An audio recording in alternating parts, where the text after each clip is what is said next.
नमस्कार, NDTV India पर आपका बहुत बहुत स्वागत है। मेरा नाम है अंकित त्यागी। इस वक्त आप सवाल इंडिया का देख रहे हैं। भारतीय जनता पार्टी के वरिष्ठ नेता विनोद तावड़े पर विरार में महाराष्ट्र में पैसा बांटने का आरोप लगा है।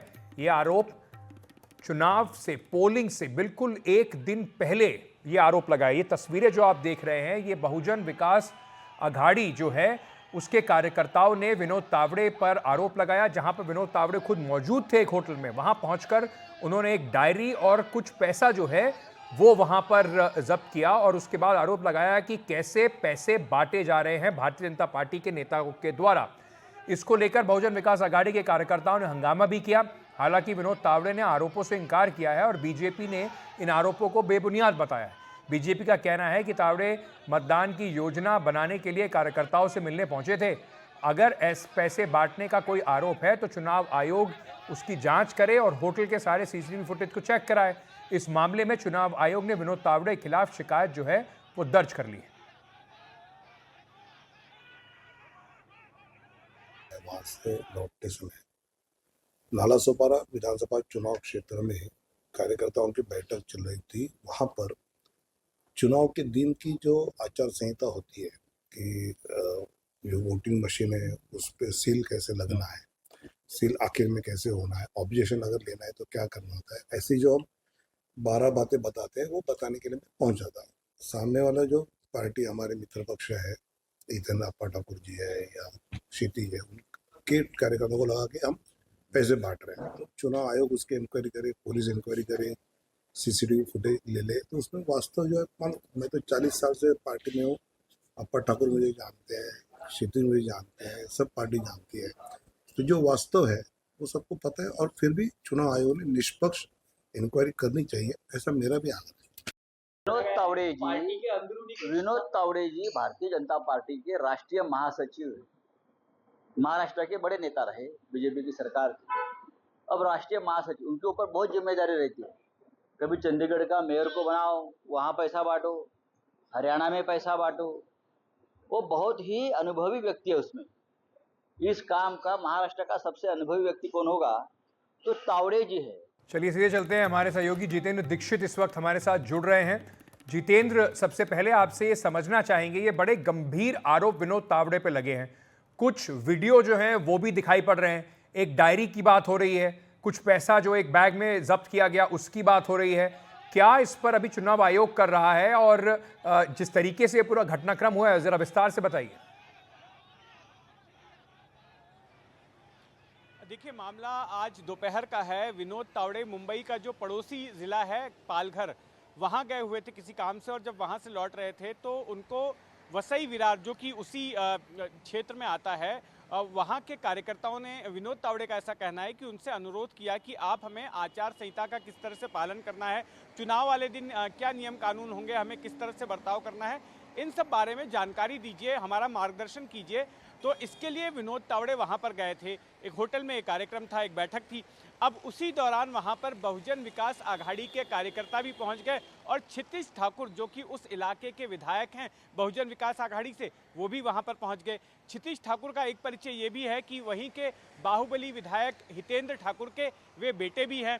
अब वहां पहुंचकर हंगामा इसलिए शुरू हो गया क्योंकि विनोद तावड़े के पास से क्षितिज ठाकुर ने एक बैग निकाल कर दिखा दी और ये दावा किया कि इस बैग में जो है करोड़ों रुपए हैं, जो कि विनोद तावड़े यहाँ पर वोटरों को बांटने के लिए लाए थे। इसके बाद में बड़ी देर तक उस पूरे इलाके में, वहाँ होटल के बाहर हंगामा चलते रहा। पुलिस आई, पुलिस को बीच बचाव करना पड़ा।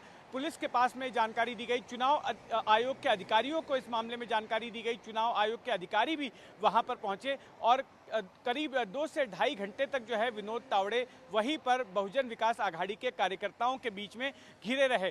इसके बाद में हुआ ये कि हितेंद्र ठाकुर, जो कि बहुजन विकास अघाड़ी के प्रमुख हैं, वो वहां पर पहुंचे और विनोद तावड़े और हितेंद्र ठाकुर की एक संयुक्त प्रेस कॉन्फ्रेंस हुई, जिसमें कि विनोद तावड़े ने अपने ऊपर लगे आरोपों को खारिज किया और पैसे को लेकर भी जो है ये खारिज कर दिया गया कि ये उनके पैसे हैं या वो लेकर आए थे। लेकिन ये बड़ा सवाल है कि आखिर वो बैग आया कहाँ से, वो कैश आया कहाँ से, अब पुलिस ही इसकी जांच कर सकती है। वहीं दूसरी ओर हितेंद्र ठाकुर ने भी इस पूरे मामले की जांच करने को कहा है। जहां तक बीजेपी का सवाल है तो बीजेपी का ये कहना है कि देखिए, विनोद तावड़े हमारे एक बड़े नेता हैं, राष्ट्रीय महासचिव हैं, और उन पर इस तरह का आरोप लगाया जाना कि वो पैसे बांटने के लिए गए थे, ये बड़ा ही हास्यास्पद है। वहीं दूसरी तरफ आपने संजय राउत का भी बयान सुना। उनका तो यह आरोप है कि खुद बीजेपी की ओर से ही साजिश की गई है, एक अंदरूनी साजिश है विनोद तावड़े को इस तरह के मामले में फंसाने के लिए। तो कुल मिलाकर अब ये मामला जो है पुलिस और चुनाव आयोग के पास पहुंच चुका है, और वही ये बता पाएंगे कि आखिर यहाँ पर रुपयों से भरा, कैश से भरा वो बैग कैसे पहुंचा और आखिर उस कैश का मालिक है कौन।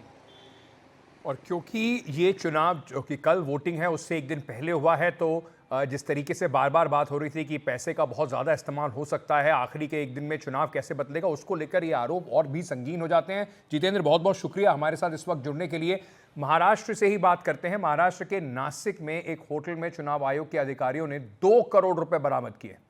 ये आपको बता रहे हैं कि महाराष्ट्र में देखिए कि चुनाव पर कितना कुछ दांव पर लगा हुआ है, कि पैसों के ऊपर कितनी बड़ी लेन देन की बातचीत यहां चल रही।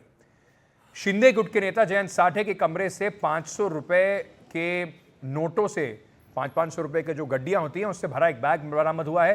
नासिक चुनाव आयोग इस मामले की जांच कर रहा है।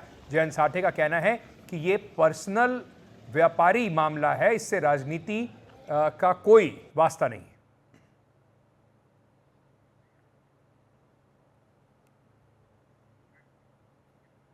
चुनाव से पहले इसको अपना पर्सनल मामला बता रहे हैं। अब चुनाव आयोग को ऊपर सारी दारोमदार है कि वो कैसे इस मामले की जांच करते हैं। महाराष्ट्र में कल होने वाले विधानसभा चुनाव को लेकर तैयारियां अंतिम चरण में हैं। कड़ी सुरक्षा के बीच ईवीएम मतदान केंद्रों तक पहुंचाया जा रहा है। चुनाव आयोग ने मतदान प्रक्रिया को सुचारू रूप से संपन्न कराने के लिए कड़े इंतजाम किए। साथ ही वॉलंटियर्स को आदर्श आचार संहिता के तहत विशेष प्रशिक्षण भी दिया जा रहा है ताकि चुनाव प्रक्रिया में कोई बाधा ना आए। बता दें कि कल महाराष्ट्र में 288 सीटों पर वोट डाले जाएंगे, जबकि चुनाव के नतीजे 23 नवंबर को आएंगे।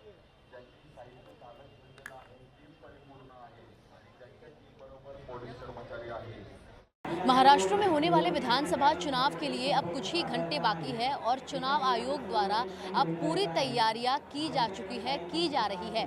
ईवीएम मशीन समेत स्टैट्यूटरी, नॉन स्टैट्यूटरी एनवेलप्स का भी डिस्ट्रीब्यूशन यहां पर सेंट्रल पोलिंग स्टेशन पर शुरू हो चुका है। हम इस समय JJ आर्ट यूनिवर्सिटी में मौजूद हैं, जो एक CPS है यानी सेंट्रल पोलिंग स्टेशन है, और यहाँ पर कोलाबा सीट के जो कॉन्स्टिट्यूएंसी सीट है उसके जो सारे पोल बूथ्स है उनको ईवीएम मशीन्स समेत जो रजिस्ट्रार है और जो वोटिंग रोल है वो सौंपा जा रहा है, जिसके बाद जो वॉलंटियर्स आए हैं हर एक पोल बूथ के, उनके साथ एक सिक्योरिटी ऑफिसर भेजा जाएगा ये सामान उन्हें देने के बाद, और उस व्हीकल में जिसमें GPS लगा होता है उसमें वो बैठकर अपने पोलिंग बूथ पर जाएंगे।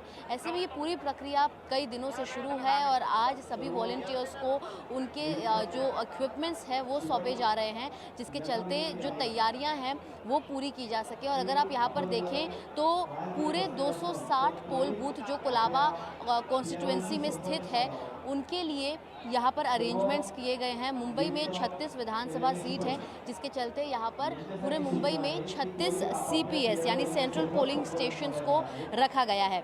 इसी के साथ पोलिंग के दिन यानी कल जब महाराष्ट्र में चुनाव होंगे उसके ठीक पहले ये सारे EVM स्टैट्यूटरी एनवेलप्स और जो कंडक्ट मॉडल इन्हें दिया गया है उसको फॉलो करते हुए इन सारे वॉलंटियर्स को कल चुनाव करवाना है, कल वोटिंग करवाना है, और उसके बाद जैसे ही चुनाव की प्रक्रिया शाम तक पूरी हो जाएगी उसके बाद ये वोटेड EVM मशीन्स लेकर ये वापस से यहाँ पर आकर उसे सबमिट करेंगे।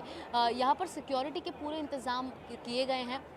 हर एक पोल बूथ के जो वॉलंटियर्स हैं उनको मशीन सौंपते वक्त पूरी चेकिंग की जा रही है। चेकिंग करने के बाद उनके साथ सिक्योरिटी ऑफिसर बाहर तक उन्हें एस्कॉर्ट कर रहा है। गाड़ी में बैठने के बाद फिर वो वहाँ से अपने पोलिंग बूथ पर जाएंगे। उनकी आइडेंटिटी को लेकर भी पहले पूरी पड़ताल की जा रही है, उसके बाद ही EVM उन्हें सौंपा जा रहा है। तो यहाँ पर चुनाव आयोग के अधिकारियों द्वारा इस बार कोशिश की गई है कि कोई भी लैप्स इस बार के चुनाव प्रक्रिया में ना हो, जिसके चलते पोलिंग के ठीक एक दिन पहले जब ईवीएम मशीन्स वॉलंटियर्स को दिया जाता है तो उससे पहले कोशिश ये की जाती है कि जो मशीन्स हैं वो सही कंडीशन में हो, वो चेक कर जाया जाए। हर एक पोलिंग बूथ पर एक ईवीएम होता है और इसी के साथ जो जोनल रीजन होता है, जो जोनल हेड होता है एक कॉन्स्टिट्यूएंसी का, उनके पास एक एक्स्ट्रा पोलिंग मशीन दी जाती है।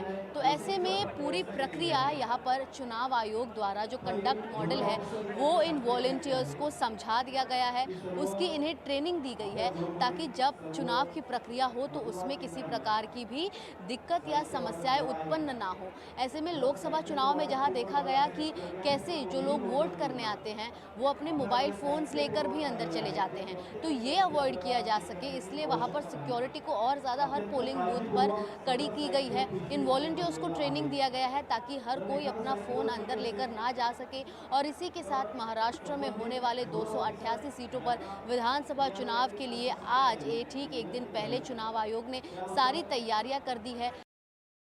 चुनाव की प्रक्रिया को सफल बनाने के लिए न सिर्फ प्रशासनिक तैयारियां बल्कि परिवहन की तैयारियां भी बेस्ट बसेस द्वारा की गई है, जहां मुंबई के सभी सेंट्रल पोलिंग स्टेशंस पर बेस्ट बसेस को डिप्लॉय किया गया है ताकि जो वॉलंटियर्स ईवीएम मशीन्स कलेक्ट करने आ रहे हैं उन्हें इसी बस में बिठाकर उनके पोलिंग स्टेशंस पर छोड़ दिया जाए।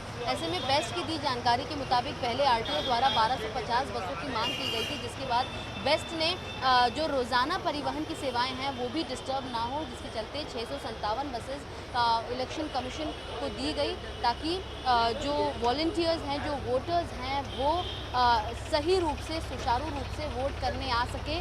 और न सिर्फ इतना बल्कि पुलिस और विशेष बलों की आवाजाही के लिए भी बेस्ट ने 140 से 160 बसों की मांग पूरी करने की योजना बनाई है और फिलहाल 28 बसें 14 अक्टूबर से पुलिस ड्यूटी पर तैनात की जा चुकी हैं। और यहाँ पर अगर आप देखें तो जो बाकी के बेस्ट बसेज है उसमें पुलिस अधिकारी हो गए, चुनाव आयोग के अधिकारी हो गए या फिर वोटर्स, और साथ ही जो वॉलंटियर्स हैं जो अलग अलग पोल बूथ से सेंट्रल पोलिंग स्टेशन पर ईवीएम मशीन्स को कलेक्ट करने आए हैं, उनके लिए भी उनके आवाजाही के लिए इन बसेस को तैयार किया गया है। इनके जोन के अनुसार इन बसेस को नंबर्स में बांटा गया है। पूरे मुंबई में 657 से ज़्यादा बसेस को उपलब्ध कराया गया है ताकि न सिर्फ लोग बल्कि ऐसे लोग जो विकलांग हैं, जो चल नहीं सकते, उनके लिए व्हीलचेयर एक्सेसिबल जो बसेस है वो भी तैयार की गई है। इस बार चुनाव हो रहे हैं जिसके चलते न सिर्फ बस बल्कि टैक्सी, मेट्रो और मुंबई की लाइफलाइन कही जाने वाली लोकल ट्रेन्स भी मतदान वाले दिन और जल्दी शुरू होंगी अपने रोज़ाना शुरू होने के समय काल से। और ऐसे में इस तरह से बेस्ट ने मतदान प्रक्रिया को सुचारू और सुगम बनाने के लिए अपनी तैयारियां जो हैं वो पूरी कर ली है और कल सुबह से ही ये बसेस वोटर्स के पास पहुंचेंगी जिन्होंने या तो पहले रजिस्ट्रेशन कराया हो या फिर ऐसे लोग जो इन्हें एक्सेस करना चाहते हैं उन्होंने पहले से परमिशन ली हो, और साथ ही जो बाकी के लोग हैं वो भी सही रूप से जाकर मतदान करें और ट्रांसपोर्ट की कोई कमी ना हो। इसके चलते इन बसेस को इन तमाम वोटर्स के लिए, तमाम लोगों के लिए जो है अवेलेबल कराया गया है और साथ ही जो बाकी की परिवहन सेवाएं हैं वो भी मतदान वाले दिन जल्दी शुरू होंगी। मुंबई से कैमरा पर्सन सचिन सावंत के साथ सुजाता द्विवेदी, एनडीटीवी इंडिया के लिए। चलिए बात करते हैं हिमाचल प्रदेश की, जहां पर हिमाचल प्रदेश हाईकोर्ट ने सुक्खू सरकार को एक बड़ा झटका दिया है। कोर्ट ने दिल्ली में बने हिमाचल भवन को अटैच करने के आदेश दिए हैं। हाईकोर्ट ने यह आदेश दिया है कि बिजली कंपनी की रकम ना लौटाने से जुड़े एक मामले में ये फैसला सुनाया है।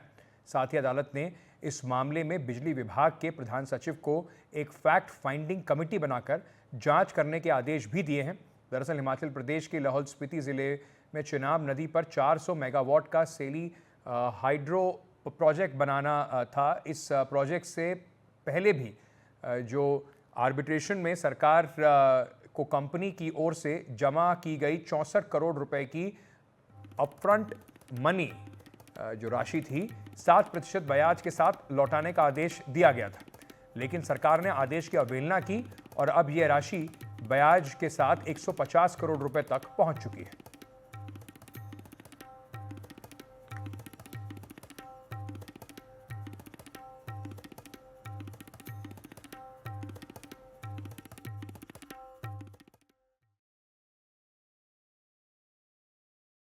आदेश है उसको मैंने पढ़ा नहीं है, इट्स ओपन सर, सब लेकिन जगह नहीं कोई पढ़ा नहीं है। लेकिन अपफ्रंट प्रीमियम जो है वो एक पॉलिसी के तहत है और एक पॉलिसी के तहत 2006 में जब ऊर्जा नीति बनी थी, तो उसमें उस ऊर्जा नीति में मैं भी मेन आर्किटेक्ट था। मैडम स्टोक्स उस समय ऊर्जा मिनिस्टर थे। तो अपफ्रंट प्रीमियम ये था कि कोई भी पावर प्रोजेक्ट लग जाए, लगे या ना लगे, उस पॉलिसी में क्लियर है। हमने एक रिजर्व प्राइस पर मेगावाट जैसे 10 लाख रिजर्व प्राइस रखा था। उस अपफ्रंट के मामले में आर्बिट्रेशन से कोई फैसला आया। अब आर्बिट्रेशन के भी कई ऐसे फैसले आ रहे हैं जो बड़े चिंताजनक है, कानून की अनदेखी हो रही है। उसके खिलाफ हाई कोर्ट हमारी सरकार गई और सरकार ने उसमें जो 64 करोड़ रुपये आर्बिट्रेशन का था वो जमा कराना था। उसके बारे में मैंने अभी जानकारी प्राप्त की है। मैंने कहा है कि आप मुझे बताइए क्योंकि, और इस प्रकार के आदेश अगर आए तो उसके बारे में हम अध्ययन करेंगे। ऐसी स्थिति हिमाचल प्रदेश की आज से पहले कभी नहीं आई। पहली बात, कोर्ट के मामलों को भी सरकार गंभीरता से नहीं ले रही है और एक के बाद एक फैसले जो हिमाचल प्रदेश में जो हो रहे हैं, जिसके कारण सरकार की फजीहत होती जा रही है। आर्थिक तंगी का दौर है, इसमें ये आज से नहीं कई वर्षों से है, लेकिन इससे तो सचमुच में पूरा हिमाचल प्रदेश अब चिंतित है कि अगर हिमाचल भवन की नीलामी हो गई तो आने वाले समय में तो स्थिति ये आएगी कहीं सचिवालय की नीलामी ना हो जाए। बीजेपी नेता प्रदीप भंडारी ने इस मुद्दे पर राहुल गांधी पर हमला बोला है। राहुल गांधी के खटाखट इकोनॉमी के अंदर सिर्फ और सिर्फ बंटा धार होता है। सोचिए, जिस हिमाचल भवन जो हमारे पीछे है, जहाँ कोई भी हिमाचल प्रदेश से आता है वो किसी से मिलना चाहता है, रहता है, जो हिमाचल प्रदेश की अस्मिता और गौरव है, आज उसको नीलाम करने की बात आ गई है। राहुल गांधी की इकोनॉमिक्स की वजह से हिमाचल प्रदेश के अंदर चीफ सेक्रेटरी को पैसे देने के नहीं है। उनकी इकोनॉमिक्स के वजह से हिमाचल भवन नीलाम हो रहा है। उनकी खटाखट इकोनॉमी की वजह से मिल्क सेस के कारण बिजली के दाम बढ़ चुके हैं और चीफ मिनिस्टर इसी बात में पूरे समय व्यस्त रहे कि उनके समोसे को किसने खाया है।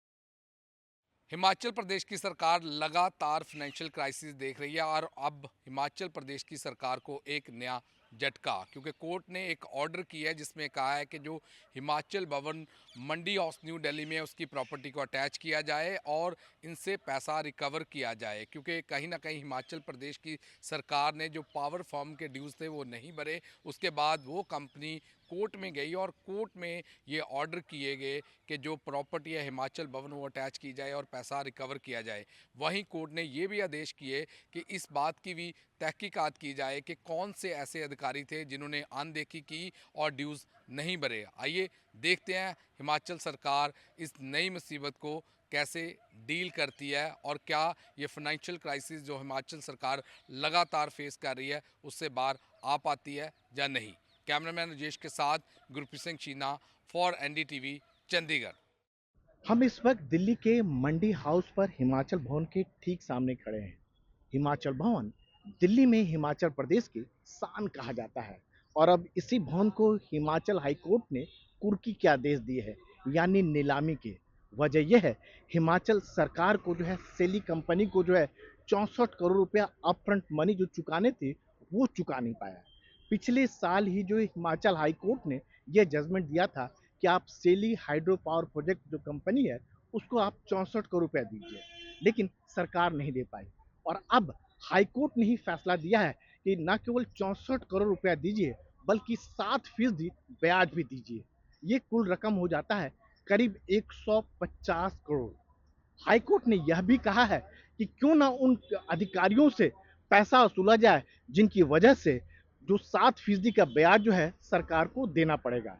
ये पूरा मामला कुछ इस तरह का कि 2009 में सेली कंपनी को लाहौल स्पीति में करीब 400 मेगावाट जो है जो हाइड्रो पावर प्रोजेक्ट लगानी थी। साथ में यह भी क्लाउज था कि जो बेसिक इंफ्रास्ट्रक्चर जो है सड़क वगैरह बनाने का काम जो है राज्य सरकार करेगी। BRO को इसके लिए प्रोजेक्ट सौंपा जाता है, ऐसी जानकारी मिल पा रही है, लेकिन वो सड़क बन नहीं पाया और इसका नतीजा ये हुआ कि जो कंपनी जो है जो सेली हाइड्रो पावर जो कंपनी है वो जो है ये हाइड्रो पावर प्रोजेक्ट जो है लाहौल स्पीति में बना नहीं पाया। सरकार जो है जो अपफ्रंट जो मनी था 64 करोड़ वो जब्त कर लेती है।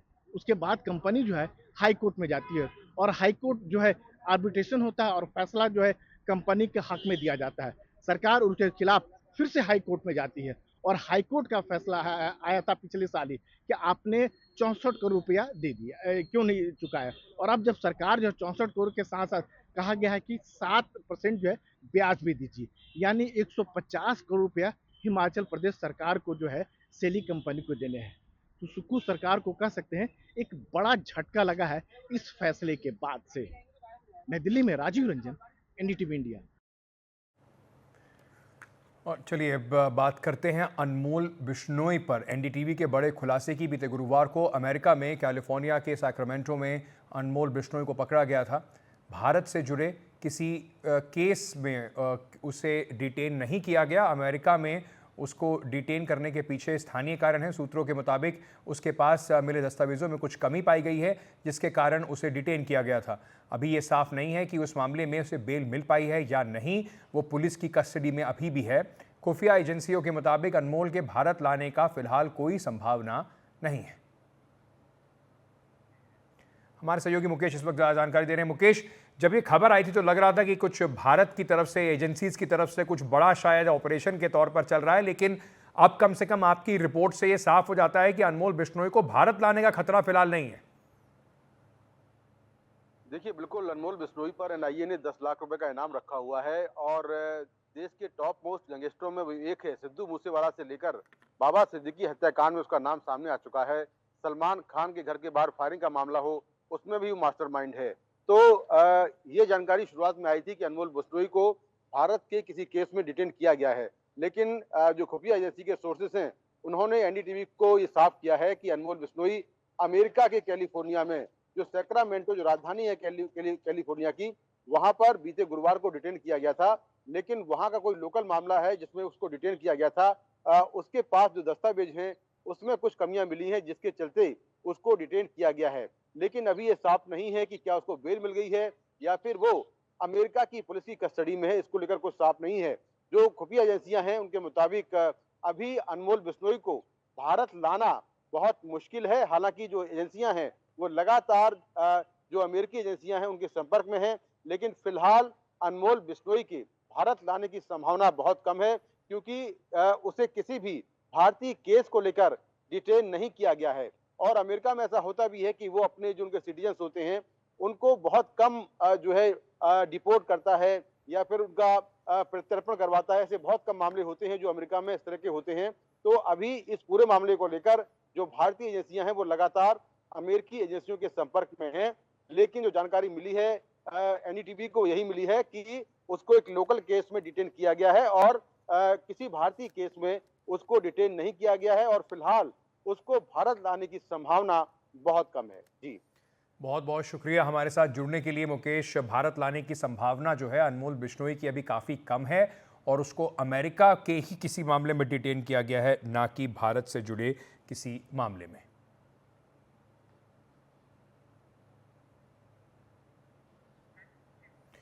चलिए, इस वक्त एक बड़ी ब्रेकिंग न्यूज आ रही है। महाराष्ट्र में विनोद तावड़े के ऊपर मुश्किलें थोड़ी बढ़ती जा रही हैं। बीजेपी नेता के ऊपर अब एफआईआर दर्ज कर दी गई है। उनके खिलाफ एफआईआर दर्ज हुई है। आपको बता दें, कुछ देर पहले विरार में एक होटल में विनोद तावड़े के ऊपर पैसों से भरे बैग से लोगों को पैसे बांटने का आरोप लगा था। बहुजन विकास अघाड़ी के कार्यकर्ताओं ने उन पर आरोप लगाया था, हंगामा किया, एक डायरी और कुछ पैसे वहां से बरामद हुए। विनोद तावड़े ने इस आरोप से इनकार जरूर किया है और बीजेपी ने भी इसे मनगढ़ंत बताया, लेकिन इस वक्त एफआईआर जो है विनोद तावड़े पर की गई है।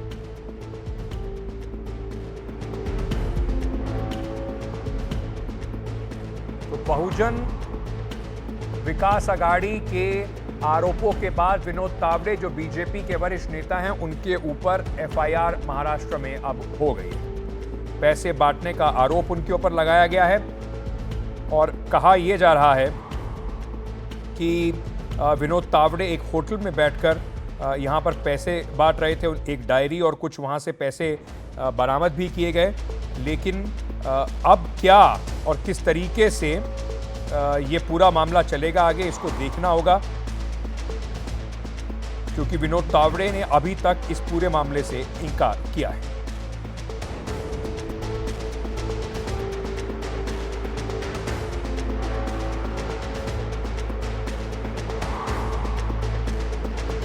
महाराष्ट्र से इस वक्त एक बड़ी खबर आ रही है। विनोद तावड़े जो बीजेपी के नेता हैं, उनके ऊपर एक एफआईआर दर्ज हुई है। पैसे बांटने के आरोप में विनोद तावड़े पर एफआईआर दर्ज हुई है। विनोद तावड़े, ये जो तस्वीरें आप देख रहे हैं, कुछ देर पहले एक विरार के होटल में थे और उस होटल में जाकर उन्होंने वहां पर जो बहुजन विकास आघाड़ी के लोग हैं, नेता हैं, वो उन्होंने जाके आरोप लगाया कि विनोद तावड़े वहां पर पैसों का लेन देन कर रहे हैं, चुनाव से बिल्कुल एक दिन पहले।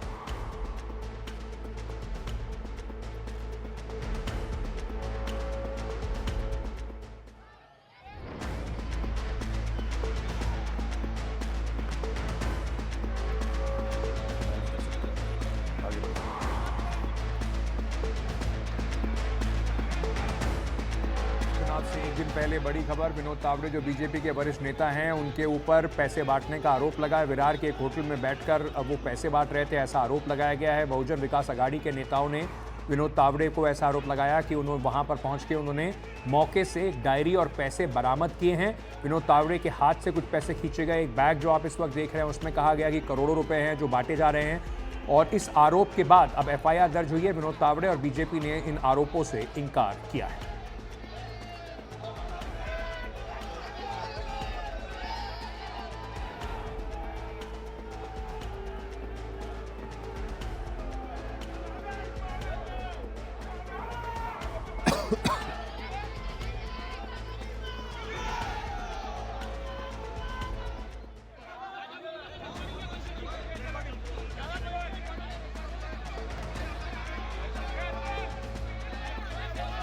इस वक्त विनोद तावड़े के लिए चुनाव से एक दिन पहले बीजेपी के वरिष्ठ नेता हैं, महासचिव हैं बीजेपी में, उनके ऊपर मुश्किलें बढ़ती जा रही हैं। एफआईआर उनके ऊपर दर्ज हुई है विनोद तावड़े पर। चुनाव से एक दिन पहले पैसों के लेन देन के आरोप लगा है। एक होटल में उन्हें पकड़ा गया। जो ऑपोजिशन के नेता हैं, बहुजन विकास आघाड़ी के नेता हैं, उन्होंने विनोद तावड़े को पकड़ा। ये जो आप तस्वीरें देख रहे हैं, ये आरोप ऐसा लगाया जा रहा है कि डायरी और बैग जो है विनोद तावड़े के पास से बरामद किया गया, जहां पर विनोद तावड़े खुद पैसे बांटते दिखाई पड़ रहे थे। इस आरोपों से बीजेपी और विनोद तावड़े दोनों ने इनकार किया है। रौनक हमारे सहयोगी इस वक्त हमारे साथ जुड़ रहे हैं। रौनक, एफआईआर दर्ज हुई है, क्या इलेक्शन कमीशन ने एफआईआर दर्ज कराई है? क्या इस एफआईआर में कहा गया है, जरा विस्तार से बताइए।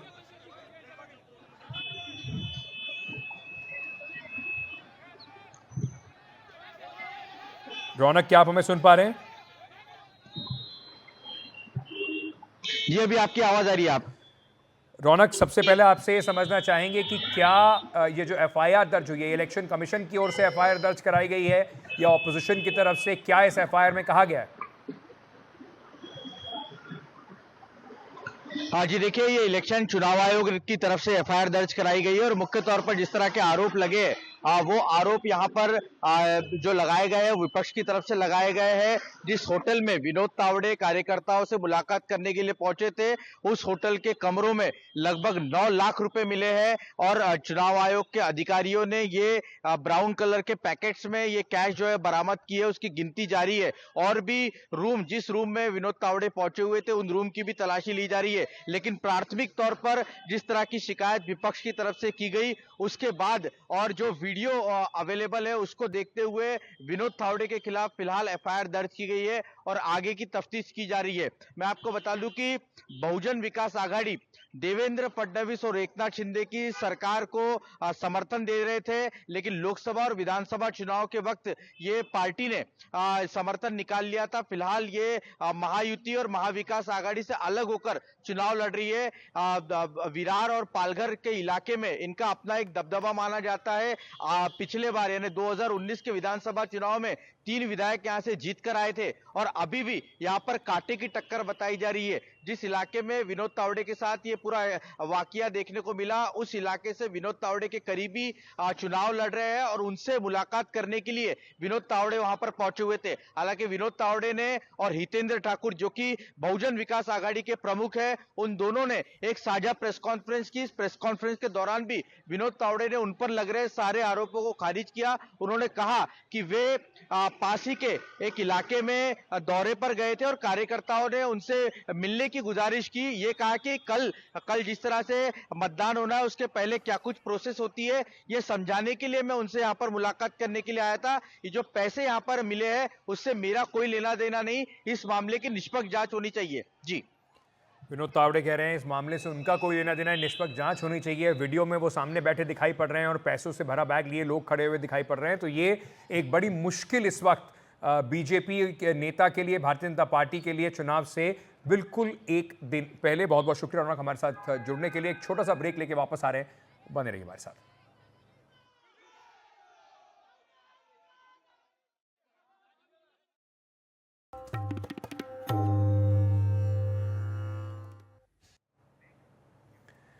चलिए अब बात करते हैं दिल्ली में एयर इमरजेंसी की। आज भी थोड़ा सूरज आपको निकला हुआ दिखाई पड़ रहा होगा, धुंध थोड़ी कम होगी, लेकिन ये मत समझिए कि हालात सुधर रहे हैं। 500 से ऊपर AQI दिल्ली में अभी भी औसतन दर्ज किया जा रहा है। दिल्ली में प्रदूषण को लेकर लगातार हालात बिगड़ते जा रहे हैं। आज दिल्ली के पर्यावरण मंत्री गोपाल राय ने बढ़ते प्रदूषण को लेकर चिंता जताई और साथ ही उन्होंने बिगड़ते हालात के लिए एक बार फिर से केंद्र सरकार का दरवाजा खटखटाया और उनके ऊपर आरोप भी लगाए। उन्होंने कहा कि अब कृत्रिम बारिश कराने की जरूरत है और इसी से स्मॉग की चादर हटेगी। गोपाल राय ने केंद्र में जो एनवायरनमेंट मिनिस्टर, पर्यावरण मंत्री हैं, उनको एक चिट्ठी लिखते हुए कहा कि केंद्र सरकार दिल्ली के प्रदूषण और नॉर्थ इंडिया के प्रदूषण को लेकर बिल्कुल भी इस वक्त लगता है कि उदासीन है, बिल्कुल भी उसको इमरजेंसी को प्रायोरिटी नहीं दे रही है।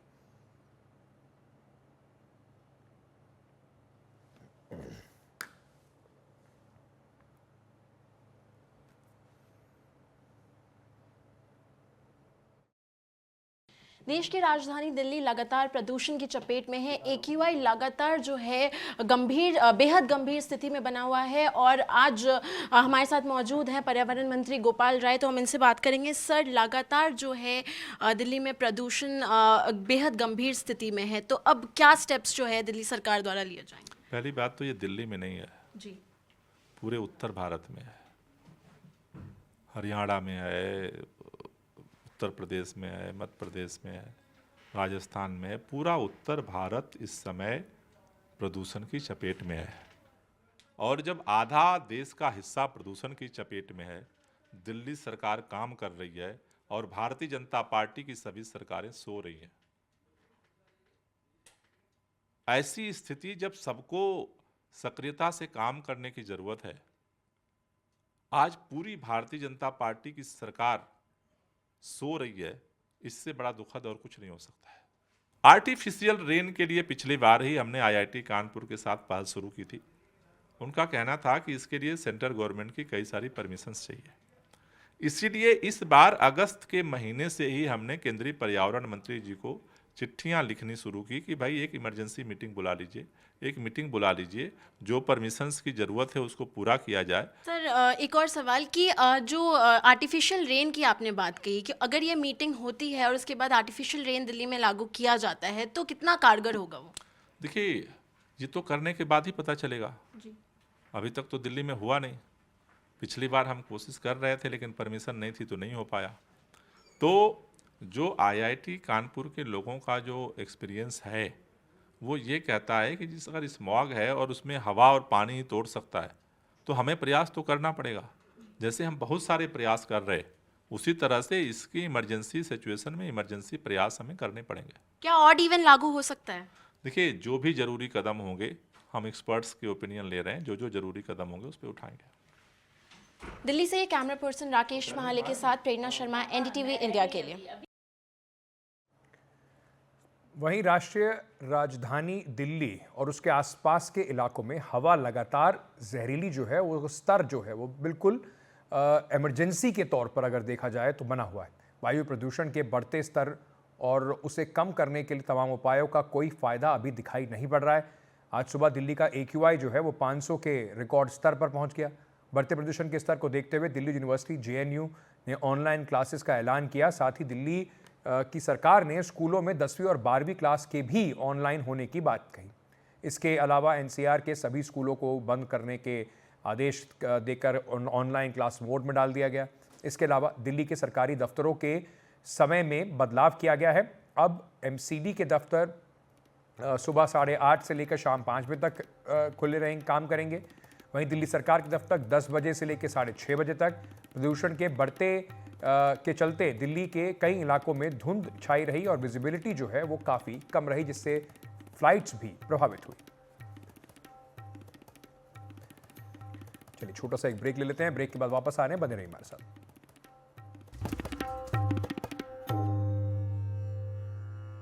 दिल्ली में खराब मौसम और कोहरे के कारण कई ट्रेनें देरी से चल रही हैं। आज भी दिल्ली आने वाली 80 से ज़्यादा ट्रेनें लेट हुई, जिसके कारण यात्रियों को भारी परेशानी देखने को मिली। हमारे सहयोगी पल्लव मिश्रा की रिपोर्ट। में खराब मौसम और विजिबिलिटी कम होने के कारण खासकर जो कोहरा हो रहा है उसका असर जो है ट्रेनों पर पड़ रहा है और उसका नतीजा ये है कि आज करीब 80 से जो अधिक ट्रेन हैं जो दिल्ली आने वाली हैं वो लेट चल रही हैं। इसमें से कई ट्रेन ऐसी हैं जो 5 घंटे, 7 घंटे, 9 घंटे, 10 घंटे देरी चल रही हैं। आप मेरे पीछे तस्वीर देख रहे हैं, ये नई दिल्ली रेलवे स्टेशन की तस्वीर है, जहां पर जो है बड़ी संख्या में जो यात्री बैठे हैं वो अपने ट्रेनों का इंतज़ार कर रहे हैं। कई घंटे से बैठे हैं। उनका कहना है कि जो ट्रेन है वो काफ़ी देर से चल रही है। जानकारी के अनुसार 14-217 प्रयागराज से चंडीगढ़ जाने वाली ऊंचाहार एक्सप्रेस 5 घंटे देरी से चल रही है। इसके अलावा जो 11-842 गीता एक्सप्रेस है वो 3.5 घंटे से लेट चल रही है। इसके अलावा जो गरीब रथ है वो 10 घंटे लेट है, जबकि जो पंजाब मेल है वो 12 घंटे लेट से चल रही है। तो ट्रेन के लेट होने के कारण यात्री बहुत परेशान है। उसका नतीजा कारण ये इसका असर ये हो रहा है कि बड़ी संख्या में यात्री स्टेशन के बाहर बैठे हुए हैं और उनको तमाम जो है दिक्कतों का सामना करना पड़। उनका कहना है कि वो दूर दूर से आ रहे हैं, इस वजह से जो है उन्हें जो है समस्या हो रही। ट्रेन बहुत लेट चल रही है। कुछ यहाँ यात्री बैठे हैं, उनसे बातचीत करेंगे। कहाँ जाना है? बेंगलोर। ट्रेन लेट है? कितना लेट? ट्रेन लेट है अभी मेरा शाम को 8 बजे। कहाँ जाना है? हमको हावड़ा जाना है। ट्रेन लेट है? ट्रेन लेट है, अभी तो 5 घंटे दिखा रहा है। अच्छा, देखिए कुछ और यात्री हैं, हम उनसे बातचीत करने की कोशिश करते हैं जो परेशान है, जो इनका कहना है कि उनकी भी ट्रेन जो है वो लेट हो गई है। कहाँ जाना है? हमको जाना है दीनदयाल उपाध्याय जंक्शन। किस ट्रेन से जाना है? स्पेशल कोई ट्रेन अभी चलाए हैं। कल 9 घंटे लेट थी, आज 5 घंटे लेट दिखा रहा है। कल 9 घंटे, आज 5 घंटे लेट? हाँ। अरे तो कहाँ रहते हैं आप? हम यहाँ दिल्ली में रहते हैं। पढ़ाई कर रहे हैं? हाँ, पढ़ाई कर रहे हैं। कहाँ जाना है सर? जाना सिवान है। ट्रेन लेट है? हाँ, 5 घंटे। 5 घंटा लेट है? अरे छठ खत्म हो गया, उसके बाद जब कोहरे की विजिबिलिटी जो इतनी मतलब धुंध हो गया है उस वजह से बड़ी दिक्कत हो रही है। अब ये मुझे मालूम नहीं, फर्स्ट टाइम जा, बहुत दिन बाद जा रहा हूँ। अच्छा, आप कहाँ जाना है सर? सर ग्वालियर जा रहे हैं। कहाँ जा रहे हैं? ग्वालियर। ग्वालियर। ट्रेन लेट है? नहीं सर, सचखंड आ रही है, 1 बजे का बता रहे हैं। 1 बजे लेट है वो भी? अभी लेट है थोड़ा। तो देखिए ये साफ तौर पर है कि जो कोहरे के कारण विजिबिलिटी कम हो रही है, उसकी वजह से जो ट्रेनें हैं उस पर सीधा असर पड़ रहा है और जो यात्री हैं वो बहुत परेशान हो रहे हैं। उनका कहना है कि ट्रेन की लेट होने से उनको दिक्कत हो रही है और कई ट्रेनें ऐसी हैं जो 5 घंटा, 7 घंटा, 10 घंटा देरी से चल रही हैं। हालांकि ये देखना होगा कि ये स्थिति कब तक रहती है, क्योंकि ट्रेन के लेट होने से न सिर्फ जो है यात्रियों को परेशानी होती है, बल्कि जो लोग जिस काम से अपनी जगह जाना चाहते हैं उनको भी समस्याएं झेलनी पड़ती हैं।